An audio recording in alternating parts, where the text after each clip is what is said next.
Teacher और student के relationship के बारे में आप क्या कहते हैं, किस तरह से कॉन्फ्लिक्ट्स जो आती हैं उनको सुधारा जा सकता है? लेकिन टीचर को भी ट्रेन करने की जरूरत है, टीचर के भी मेंटल मैप को इस लेवल पे एडजस्ट करना है कि उसका बिहेवियर फ्लेक्सिबल हो, बिकॉज टीचर कहीं ना कहीं रिजिड हो जाता है।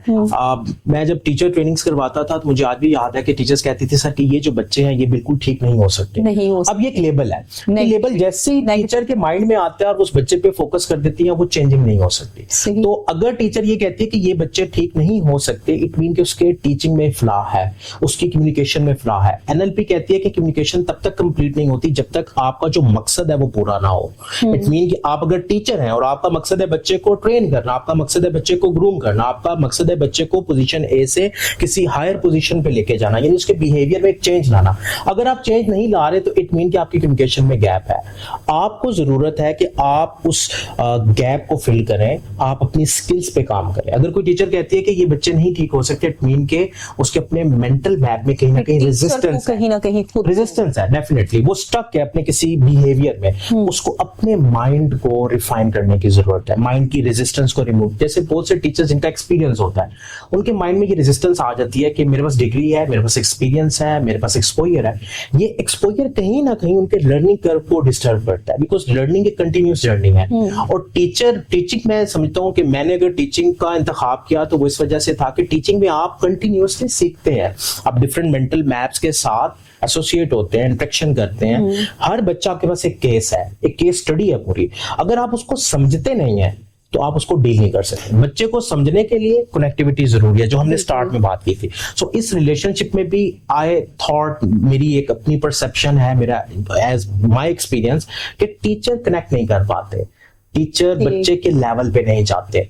ठीक है, अब बच्चा किसी भी लेवल पे हो सकता है। अगर कोई भी, ये आपने बिल्कुल अच्छे पॉइंट्स उठाए, अगर बच्चे में कोई नेगेटिविटी है, सपोज बच्चा झूठ बोलता है, तो ये एक सिचुएशन क्रिएट हो गई कि बच्चा झूठ बोलता है, तो किस तरह से उसके झूठ को, क्या हम ये कह देंगे, ये प्रोनाउन का भी तो चेंज होता है ना, जैसे मिल्टन मॉडल मैंने थोड़ा बहुत पढ़ा, उसमें हम अगर ये कह देते हैं कि तुमने झूठ बोला, इसके बजाय अगर टीचर ये कहती है कि हमें झूठ नहीं बोलना चाहिए, मतलब वो हमें और तुम का जो डिफरेंस है वो मुझे थोड़ा सा देखें। जो नाउन और प्रोनाउन है, डेफिनेटली इसका बड़ा फर्क है, बड़ा इम्पैक्ट है, ये हम डीप डाउन चले जाते हैं।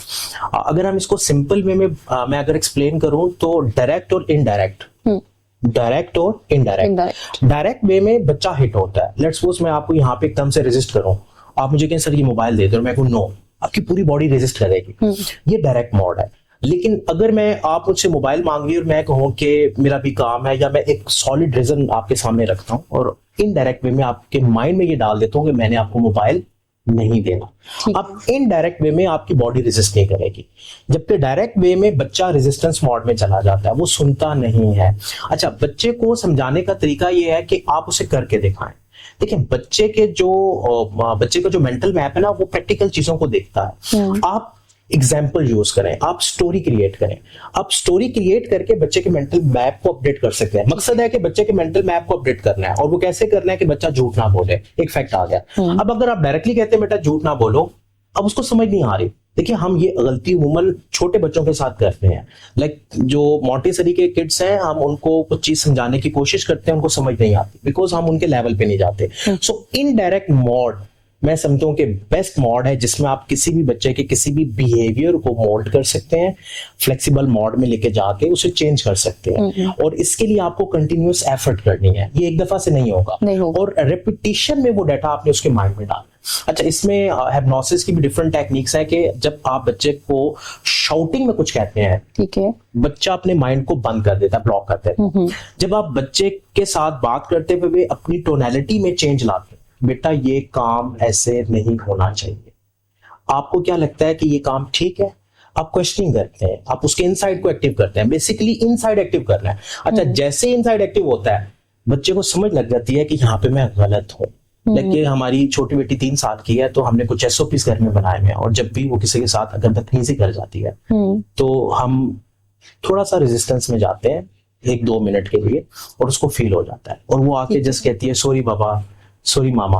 अब लाइक कि हमने ये SOP बना दिया, हम उसके इनसाइड को एक्टिव करते हैं। हम डायरेक्टली उसे नहीं कहते कि ये आपने गलत किया, बिकॉज जब डायरेक्टली कहते हैं तो बच्चा रेजिस्टेंस में जाता है, बच्चा जिद्दी हो जाता है और उस जिद की वजह से उसका बिहेवियर और खराब होता है। सो बिहेवियर की साइंस को अंडरस्टैंड करना बड़ा जरूरी है कि आपने रेजिस्टेंस मोड में बच्चे को नहीं मतलब ये लेके जो फॉर्मूला बता रहे हैं ये हर तरह की सिचुएशन में यूज हो सकता exactly. है और डिपेंड करता है सिचुएशन टू सिचुएशन कि आप इसे यूटिलाइज कैसे कर रहे हैं और आपका अपना कहाँ जो पे एनवायरनमेंट है वो कैसे। बिल्कुल